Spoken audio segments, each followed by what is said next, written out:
નમસ્કાર મિત્રો, સ્વાગત છે તમારું આપણી આ યુટ્યુબ ચેનલમાં જેનું નામ છે ગુજરાતી જીકેની જમાવટ. મિત્રો, આપ સૌ જાણો છો તે પ્રમાણે ગુજરાત રાજ્ય સરકાર દ્વારા 1 જુલાઈ 2023 થી જે મોંઘવારી ભથ્થાનો 4% જે વધારો બાકી હતો તે ગત 29 ફેબ્રુઆરીના રોજ જાહેર કરી દીધો છે. અને મિત્રો 8 મહિનાનું એરિયસ પણ આગામી 3 મહિનાના પગાર સાથે ચૂકવવા માટેની સરકારે ઐતિહાસિક જાહેરાત કરી દીધી છે. પરંતુ પ્રશ્ન એ થાય છે કે મિત્રો કેન્દ્ર સરકાર જે અત્યારે હાલ 46% ધોરણે જે મોંઘવારી બધું ચૂકવી રહ્યું છે તે ગુજરાત રાજ્ય સરકારના કર્મચારી જે 9 લાખ કરતા પણ વધારે છે તેમને ફેબ્રુઆરી મહિનામાં એટલે કે માર્ચ મહિનામાં મળવા પાત્ર થઈ રહ્યું છે. પરંતુ એઆઈસીપીઆઈના જે આંકડા છે અને શ્રમ મંત્રાલય દ્વારા જે મોંઘવારીનો દર જે છે તે મિત્રો જાહેર કરવામાં આવ્યો છે તે 1 જાન્યુઆરી 2024 થી મિત્રો વધારે 4% જે છે તે વધી રહ્યો છે. એટલે કે હવે કેન્દ્ર સરકારના જે કર્મચારી અને પેન્શનર્સ છે 1 કરોડ કરતા વધારે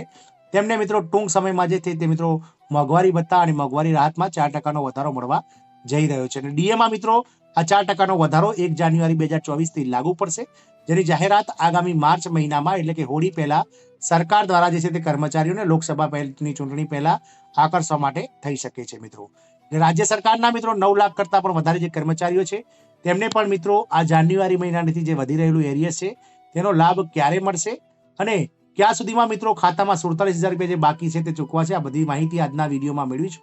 તો વિડીયોના અંત સુધી બન્યા રહેશો અને જો ચેનલમાં તમે નવા હોય તો અમારી ચેનલને મિત્રો સબસ્ક્રાઇબ કરી બાજુમાં રહેલું બેલ આઇકોન દબાવી ઓન નોટિફિકેશન ઓન કરજો, જેથી કરીને મિત્રો અમારી ચેનલ પર મૂકવામાં આવતા સરકારી કર્મચારી પેન્શનના યોજનાને લગતા પરિપત્રો, સરકારી ભરતી અને પરિણામો સાથે જ મિત્રો જે કર્મચારીઓને લગતા જનરલ નોલેજ છે તેનો વિડીયો તમને સરળતાથી મળી જાય. તો મિત્રો કર્મચારીઓના ડીએમાં વધારો, ડીએ એરિયસ, ડીએ વધારો અપડેટ જે છે તે આઈએએસ, આઈપીએસ અને આઈએફએસ અધિકારીઓના મોંઘવારી ભથ્થામાં 4%નો વધારો જુલાઈ 2023 થી લાગુ કરવામાં આવ્યો છે. મિત્રો ગુજરાત સરકારના મિત્રો 9 લાખ કરતા પણ વધારે ઉમેદવારોને જે છે તે સરકારી કર્મચારીઓને મિત્રો 4%નો વધારો મળી ગયો છે. પરંતુ મિત્રો હજુ પણ જે 4%નો જે વધારો 1 જાન્યુઆરી 2024 થી લાગુ થવા જઈ રહ્યો છે તે માર્ચ મહિનામાં, આગામી માર્ચ મહિનામાં મિત્રો એટલે કે આમ ચાલુ મહિનામાં સરકાર દ્વારા કેન્દ્રીય કર્મચારીઓને જે છે તે ભેટ મળી શકે છે. આપ સૌ જાણો છો તે પ્રમાણે મિત્રો એપ્રિલ અને મે મહિનામાં સમગ્ર દેશમાં લોકસભાની ચૂંટણી યોજાવાની છે અને લોકસભાની ચૂંટણીને મિત્રો પારદર્શક રીતે કરવા માટે તમામ સરકારી કર્મચારીઓનો જે છે તે મિત્રો પોલિંગ સ્ટાફ અને ચૂંટણીના સ્ટાફ તરીકે ઉપયોગ સરકાર દર વખતે કરતી હોય છે. એટલે કે કર્મચારીઓને આ વખતે પણ મિત્રો ચૂંટણીના કાર્યમાં જોડવા પહેલા અને ચૂંટણી પહેલા પોતાની તરફ આકર્ષવા માટે અને વોટ બેંક જે છે તે મજબૂત કરવા માટે લોકસભાની ચૂંટણી પહેલા ચોક્કસથી કેન્દ્ર સરકાર કર્મચારીને 15 માર્ચ સુધીમાં ચોક્કસથી મિત્રો જે જાન્યુઆરી મહિનાથી 4%નું મોંઘવારી ભથ્થું વધારવાનું છે તે મિત્રો વધારી આપી શકે છે. મિત્રો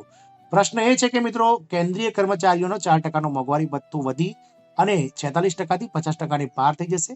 જેમાં મિત્રો 2016માં 7મા પગાર પંચ થયેલા મેમોરેન્ડમ મુજબ હવે 50% મોંઘવારી ભથ્થું થતા એચઆરએ જે છે તે 3% આપોઆપ વધી જશે. એટલે કે એક્સ, વાય અને ઝેડ કેટેગરીનું જે હવે એચઆરએ છે તે મિત્રો 30% અનુક્રમે જે છે તે 20%, 10% થઈ જશે, 30%, 10% અને 20% થઈ જશે, જે અત્યારે 27%, 18% અને 9% પ્રવર્તમાન જે છે તે છે. મિત્રો વાત કરીએ મહાનગરપાલિકાઓની કે જ્યાંની જનસંખ્યા મિત્રો 5 લાખ કરતા વધારે છે તેવા મોટા જે મહાનગરો છે, મ્યુનિસિપાલિટીઝ, તેમાં અત્યારે મોંઘવારી ભથ્થું 27% ચૂકવાઈ રહ્યું છે, જે વધીને 30% થઈ જશે, જેમાં 3%નો વધારો થશે. વાય કેટેગરી એટલે કે જેનું નગરપાલિકાઓ, જે નાની નગરપાલિકાઓ છે જેની મિત્રો સંખ્યા ઓછી છે મ્યુનિસિપાલિટી કરતા, તો તેવા શહેરોના કર્મચારીઓને મિત્રો વાય કેટેગરીમાં 18% મળી રહ્યા છે, જે વધીને 20% થશે. એટલે કે 2% તેમાં એચઆરઓ વધશે અને ગ્રામ્ય લેવલે અને નાના શહેરોમાં કામ કરતા કર્મચારીઓ જે છે તેમને મિત્રો અત્યારે 9%ના દરે જે મોંઘવારી ભથ્થું માફ કરશો એચઆરએ ચૂકવાઈ રહી છે તે 10% થઈ અને 1% વધી જશે. આમ 7મા પગાર પંચ અંતર્ગત થયેલા મેમોરેન્ડમમાં હવે 50%ને પાર મોંઘવારી ભથ્થું જતા એચઆરએ પણ આપોઆપ વધી જશે. મિત્રો ગત 7 પગાર પંચોની વાત કરીએ તો 7 પગાર પંચોમાં પણ જ્યારે મોંઘવારી ભથ્થું 50% થઈ ગયું ત્યારે આપોઆપ ગત સરકારોએ જે છે તે મિત્રો પગાર પંચની જે છે તે નિમણૂક કરી દીધી હતી અને જેની ભલામણો આગામી 1 થી 2 વર્ષમાં લાગુ કરી દીધી હતી. ગત વર્ષની વાત કરીએ તો ગત વર્ષમાં મિત્રો મનમોહન સિંહ સરકાર, યુપીએ સરકારે